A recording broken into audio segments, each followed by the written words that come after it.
আমরা যারা working mother আমাদের কিন্তু ঘরে বাইরে সব দিকে সমান তালে সামলাতে হয়। তার উপরে রোজ রোজ ভিডিও বানানোটা কিন্তু একটা বিশাল বড় চ্যালেঞ্জের ব্যাপার।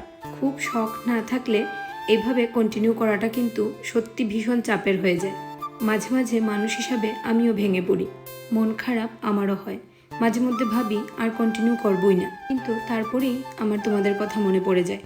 ফেসবুকে তো অনেকেই ভালো ভালো কমেন্ট করে থাকো, কিন্তু এছাড়াও অনেকেই আছে পরিচিত অপরিচিত মুখ যারা রাস্তাঘাটে পেলেই আমাকে বলে থাকো তোমার ভিডিও দেখতে ভীষণ ভালো লাগে। আর এই কথাগুলো কতটুকু যে উৎসাহ দেয় এটা না তোমাদেরকে বোঝাতে পারবো না। অনেক অনেক কিছুর থেকে এই কথাগুলো ভীষণ দামি। আজকে আমি যতটুকু আছি, যতটুকুই পরিচিতি হয়েছে এই ফেসবুকের দৌলতে, তাই সবার কাছে আমি অনেক অনেক কৃতজ্ঞ। আমার এই ছোট্ট জীবনে এর থেকে বেশি আর কিছু চাওয়ার নেই।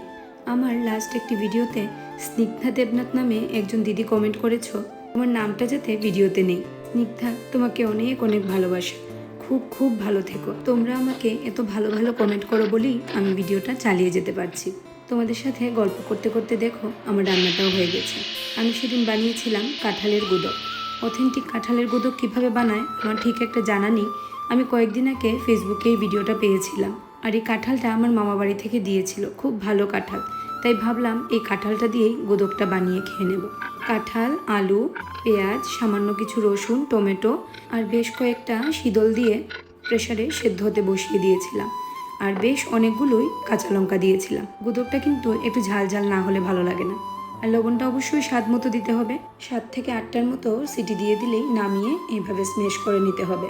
ভালো করে স্ম্যাশ করে নিয়ে নিলেই তৈরি হয়ে গেল কাঁঠালের গুঁদো। ভিডিওটি কেমন লাগলো কমেন্টে অবশ্যই জানাবে। আজকের ভিডিওটি এখানেই শেষ করছি। সবাই খুব ভালো থাকবে। দেখা হবে পরের ভিডিওতে।